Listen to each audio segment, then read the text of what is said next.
जो हमारा फार्मर है वो सफ़र न करे, उसको एटलीस्ट जो उसकी लिविंग है उसके लिए उसको अपना जो रोज़गार है वो मिलता रहे। हमारे प्लांट्स हैं जिनमें ब्लूम आना है, जो कि नॉर्मली मार्च, मिड मार्च में आता था या एंडिंग मार्च में आता था, वो हम देख रहे हैं कि वो अभी आ रहा है फ़रवरी में। कई सालों से हम देख रहे हैं कश्मीर का मौसम जो है वो बदल चुका है। अब जो है बर्फबारी जो है वो फ़ेब और मार्च में हम देखने को मिल रही है। जो ही जुलाई कलाम होता था और हम एक्सपेक्ट करते थे कि यहाँ पर बहुत ज़्यादा बर्फबारी हो जिसका फ़ायदा हमें मिले।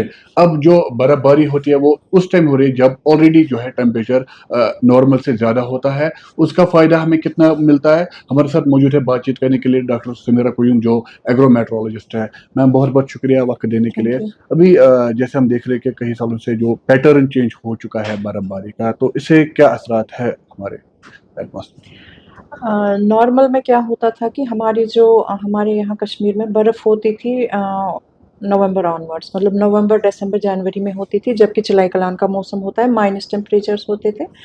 तो उस टाइम जो हमारे ग्लेशियर हैं वो वापस रिचार्ज होते थे, उनमें बहुत सारी बर्फ़ जमा हो जाती थी। फिर जब समर्स आते थे तो वो पानी धीरे-धीरे फिर हमारे जो वाटर बॉडीज़ हैं उनको रिचार्ज करके हमारे क्रॉप्स में वो इस्तेमाल होता था इरिगेशन के लिए, और बाकी चीज़ों में भी इस्तेमाल होता था। लेकिन अब जो हमने देखा कुछ साल से पैटर्न जो है वो कंप्लीटली चेंज हो गया। अभी हम देख रहे हैं कि जो हमारा अक्टूबर, नवंबर, दिसंबर, जनवरी वो ऑलमोस्ट रहता है ड्राई। ड्राई। तो बारिश या बर्फ़ जब होती है वो होती है फ़रवरी ऑनवर्ड्स। लास्ट ईयर भी हमने देखा कि फ़रवरी में बर्फ़ हुई और बारिश हुई। इसी तरह फिर मार्च और अप्रैल में बारिशें हुई। तो उसमें डिफ़रेंस ये होता है कि उस टाइम सॉइल तो रिचार्ज हो जाती है पहले, लेकिन जो हमारे पहाड़ियाँ हैं उनमें पानी टिकता नहीं है। जो कि पहले इन द फॉर्म ऑफ बर्फ होता था, अब वो पानी बिल्कुल नीचे आ जाता है, वो दरियाओं में बहने लगता है। तो हमारा जो पानी है वो अगर फ़रवरी, मार्च, अप्रैल में ही सारे फ़ील्ड्स में चला जाता है, तो फिर जो आगे जो स्टेजेस होते हैं हमारे क्रॉप्स के लिए उस टाइम हमारे पास इरिगेशन की बहुत कमी रहती है। अनलेस के उस टाइम बारिश हो, क्योंकि अगर हम लास्ट ईयर का पैटर्न देखें तो लास्ट ईयर फिर मई ऑनवर्ड्स बहुत कम बारिशें हुई थी, जिसको हम बोलते हैं कि वो क्रॉप्स के लिए सफिशिएंट नहीं होता है, या उसको हम बोलते हैं कि ये जो हमारी बारिश है ये सिर्फ़ ऊपर वाले लेयर्स की सॉइल को ही रिचार्ज कर पाती है, नीचे ग्राउंड वाटर में नहीं जाती है। तो उसकी वज़ह से जो हमारे क्रॉप्स हैं वो सफ़र करते हैं फिर। तो फ्लावरिंग तक तो पानी रह जाता है, लेकिन उसके बाद हमारे पास पानी अवेलेबल नहीं होता है, और वही हम एक्सपेक्ट करते हैं कि इस साल भी ऐसे ही कुछ पैटर्न बना हुआ है। तो अभी तक क्या रिकॉर्ड है? अभी तक कितनी बर्फबारी हुई है इन सालों और क्या एक्सपेक्ट किया जा रहा है कितनी बर्फबारी होगी? लास्ट ईयर अगर हम जनवरी देखें तो लास्ट ईयर जनवरी में हमारा डेफ़िसिट अराउंड 58 मिलीमीटर्स था, और इस साल का भी अगर हम डेफ़िसिट देखें, इस साल हमारा डेफ़िसिट अराउंड 44 मिलीमीटर्स है। उसका मतलब है कि लास्ट ईयर से थोड़ी-सी ज़्यादा इस साल प्रेसिपिटेशन हुई है, लेकिन जब हम नॉर्मल देखते हैं, नॉर्मल से ये काफ़ी कम है, क्योंकि नॉर्मल जो हमारे जनवरी का रेनफॉल होता था वो अ, होता था अराउंड 65 टू 70 मिलीमीटर्स, लेकिन अभी हमारा ऑलमोस्ट 75 ही जनवरी में मिला है, 75%। तो उसका मतलब है कि हो सकता है कि फ़रवरी ऑनवर्ड्स बारिश या बर्फ़ हो, जिसकी वज़ह से हमें इस टाइम पानी जो है वो मिल सकता है। तो फार्मर्स पे कितना असर पड़ सकता है इस चीज़ से? क्योंकि ब्लूम अभी जो है वो निकल चुके हैं, कई सारे फूल खिले हुए हैं। देखिए, ये जो वेदर कंडीशंस है, इसमें सिर्फ़ हमारा रेनफॉल ही काम नहीं करता है। इसमें हमें देखना होता है कि हमारा टेम्परेचर कैसा है, वो भी मैक्सिमम टेम्परेचर कितना है, मिनिमम टेम्परेचर कितना है, फिर रिलेटिव ह्यूमिडिटी कैसी है। अगर हम देखें इस टाइम जो हमारा मैक्सिमम टेम्परेचर है, वो नॉर्मल से 5 डिग्री ज़्यादा है। हुँ। लास्ट ईयर भी ऐसा ही हुआ कि नॉर्मल से 5 से 7 डिग्री टेम्परेचर ज़्यादा हुआ, और इस साल हम फिर एक बार वही एक्सपीरियंस कर रहे हैं कि फ़रवरी में जो टेम्परेचर है वो मार्च के टेम्परेचर से जैसा है। तो हम जो हमारे फ्लावर्स होते थे या जो हमारे प्लांट्स हैं जिनमें ब्लूम आना है, जो कि नॉर्मली मार्च, मिड मार्च में आता था या एंडिंग मार्च में आता था, वो हम देख रहे हैं कि वो अभी आ रहा है फ़रवरी में ही। तो उससे क्या होगा कि आगे जब फार्मर जो है, इसका जो क्रॉप होगा वो जल्दी-जल्दी अपने स्टेजेस जो है वो कवर करेगा, और जितने वो जल्दी स्टेजेस कवर करेगा उतनी उसकी प्रोडक्शन कम हो जाती है। सो अंडर दोज़ कंडीशंस हम ये बोलेंगे कि फार्मर उस टाइम लॉस में होगा, क्योंकि उसका जो भी पैटर्न है क्रॉप का वो सारा चेंज हो जाता है और उसका क्रॉप जल्दी मैच्योर हो जाता है, जिसकी वजह से उसकी प्रोडक्शन डिक्रीज़ हो जाती है। क्या उसके लिए कोई डिपार्टमेंट काम कर रहा है? कैसे हम इस चीज़ को रोकें? क्योंकि जो अब हम देख रहे हैं चेंजेस, जो क्लाइमेट चेंजेस है वो देख रहे हैं। हमारी यूनिवर्सिटी में इस टाइम जो हमारे ऑनरेबल वाइस चांसलर है, ये इन्होंने एक टीम तश्कील दी हुई है, जो कि इस सिर्फ क्लाइमेट चेंज पे काम हम कर रहे हैं आजकल, कि हम देख रहे हैं एक पूरी टीम है एक्सपर्ट्स की, जिसमें हर एक डिपार्टमेंट है, वो हॉर्टिकल्चर है, वेजिटेबल साइंसेस है, एंड देन पैथोलॉजी है, एंटोमोलॉजी है, क्योंकि जितना जितना क्लाइमेट चेंज है उतना हमारा जो पेस्ट्स और डिजीज़ेज़ है उनका पैटर्न चेंज हो रहा है, उतना नए-नए पेस्ट डिजीज़ेज़ आ रहे हैं, तो वो हम लोग भी उसमें हैं।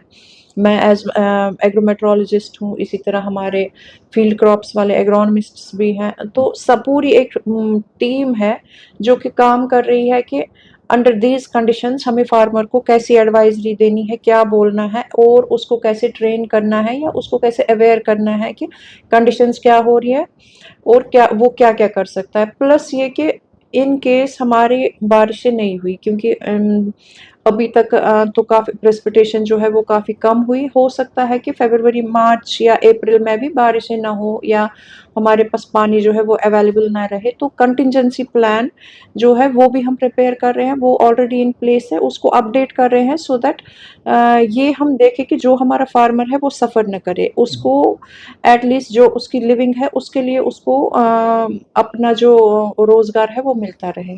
अभी अब जैसे आप एडवाइजरी जारी करते हो फार्मर्स के लिए, क्योंकि जब पैटर्न चेंज हुआ है तो अब क्या एडवाइजरीज भी चेंज होगी उस हाँ, हाँ। हिसाब से? एडवाइज़रीज़ जो है वो हम एज़ पर द वेदर देते हैं। मतलब हम टेम्परेचर देखते हैं, हम प्रेसिपिटेशन देखते हैं और बाकी जो एटमॉस्फेरिक फैक्टर्स हैं उनको देखते हैं। उसके बाद हम अपने एक्सपर्ट्स से एडवाइसेज़ लेते हैं ऑन डिफरेंट फ़ील्ड्स, जैसे फ्रूट साइंसेज़ वालों से लेंगे, देन पैथोलॉजी, एंटोमोलॉजी से लेंगे, वेजिटेबल साइंसेज़ और साथ में हम देखते हैं कि किस एरिया में फार्मर जो है उसका क्रॉप किस स्टेज पे है। क्योंकि ये जो कश्मीर रीजन है इसमें हर जगह एक एक जैसा स्टेज नहीं होता है फील्ड्स में। अगर एप्पल यहाँ ब्लूमिंग पे है, हो सकता है शुपैया जो है शुपैया में कम से कम 10 दिन बाद वो ब्लूम आएगा। तो इसलिए हम हर एक एप्पल फार्मर को एक ही एडवाइस नहीं दे पाते हैं। हमें रीजन वाइज़ देखना पड़ता है कि किस रीजन में जो हमारा क्रॉप है, सेम क्रॉप किस रीजन में किस स्टेज पे है, और अकॉर्डिंगली हम फार्मर को एडवाइस देते हैं थ्रू आवर एडवाइजरीज़। अभी स्ट्रॉबेरी का भी मौसम आने वाला है, क्योंकि स्ट्रॉबेरी पहला फसल होता है यहाँ पर। क्या उनके लिए भी कोई एडवाइजरी या कोई ऐसा चीज़ है कि वो अपनी जो फार्मिंग वो अच्छे से करे? जो भी क्रॉप्स हमारे पॉली हाउसेज़ में ग्रो करते हैं उनके लिए कोई चेंज नहीं होती है एडवाइजरी। उनमें टेम्परेचर हो वो रेगुलेट कर पाते हैं, उसमें वो ऑलरेडी उनके पास एश्योर्ड इरिगेशन होती है। अब जो ओपन में होता है उसमें ये है कि जो भी क्रॉप होगी वो स्टेज जो है वैसे ही जो हमारे फील्ड क्रॉप्स हैं बिल्कुल वैसे ही उनके स्टेजेस भी चेंज हो जाएँगे। हाँ, और ये है कि अगर इन दिनों में फिर कभी फ्रॉस्टिंग होगी, क्योंकि नॉर्मल में अगर हम देखें तो ये वो पीरियड है जिसमें अभी फ्रॉस्ट आ सकता है।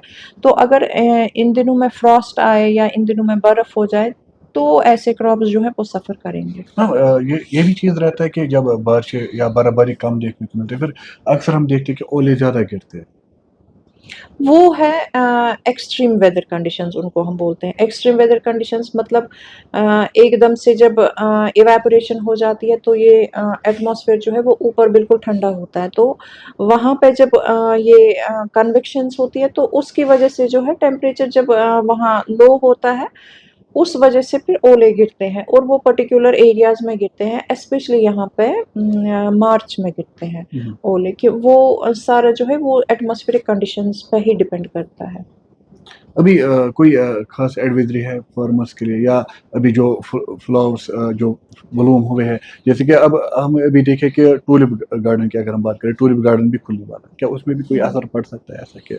हाँ, क्योंकि नॉर्मली जो ट्यूलिप्स हैं उनको हम एक्सपेक्ट करते थे कि ये मिड मार्च के बाद ही ओपन होंगे।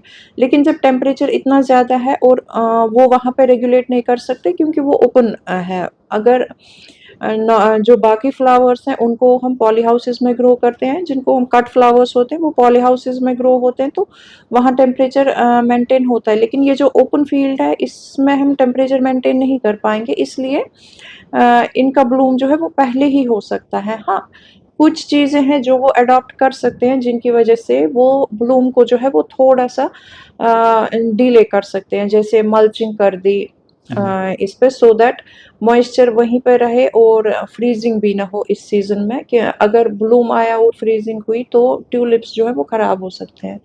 तो उन चीज़ों का ध्यान रख के वो थोड़ा-सा डिले उसको कर सकते हैं। अब जो अभी वाटर बॉडीज है, अभी बहुत कम पानी हमें देखने को मिल रहा है वाटर बॉडीज में। जैसे टेम्परेचर रेज हुआ है, जो फ्रोजन हमारे ग्लेशियर्स है, क्या अगर वो मेल्ट हुए, क्या कोई सैलाब का खतरा या कोई ऐसा चीज़ नहीं होगा कि जल्द से जल्द पानी इन वाटर बॉडीज में आ जाए? हाँ, पानी इन केस हमने अपनी वाटर बॉडीज़ जो है उनकी ड्रेंचिंग अगर नहीं की होगी, सैंड रिमूव नहीं करेंगे, तो एक्सपेक्टेड है कि पानी जो है वो एकदम से नीचे आ जाएगा। क्योंकि टेम्परेचर ऑलरेडी काफ़ी हाई है, तो स्नो जितनी भी है वो इमीडिएटली मेल्ट हो जाएगी। फिर अगर हमारे जो चैनल्स हैं या जो रिवर्स हैं उनको अगर साफ़ नहीं किया है तो वो पानी ओवरफ्लो कर सकता है। और अंडर दीज़ कंडीशंस जब टेम्परेचर की बहुत ज़्यादा वेरिएशंस हो जाती है, तो उस टाइम फ्लैश फ्लड्स आने का भी काफ़ी खतरा रहता है, क्योंकि क्लाउड बर्स्ट्स होते हैं। जैसे आपने देखा होगा इवन कल अभी लाइटनिंग्स हुई, जो कि फ़रवरी में नॉर्मली नहीं होती है, ये मार्च का एक प्रोसीजर था, बट ये फ़रवरी में भी स्टार्ट हुई। इसका मतलब है कि कहीं-कहीं पे पहाड़ियों में क्लाउड बर्स्ट्स भी होते हैं, जिससे कि फिर इमीडिएटली पानी नीचे आता है। अदरवाइज़ जो हम एक्सपेक्ट करते हैं नॉर्मल डिस्चार्ज वही होगा, लेकिन स्टार्ट डिस्चार्ज पहले ही होगा, मतलब इंस्टेड ऑफ मार्च और अप्रैल, ये स्टार्ट होगा फ्रॉम एंडिंग फ़रवरी इटसेल्फ। बहुत बहुत शुक्रिया आपका वक्त देने के लिए। Thank you.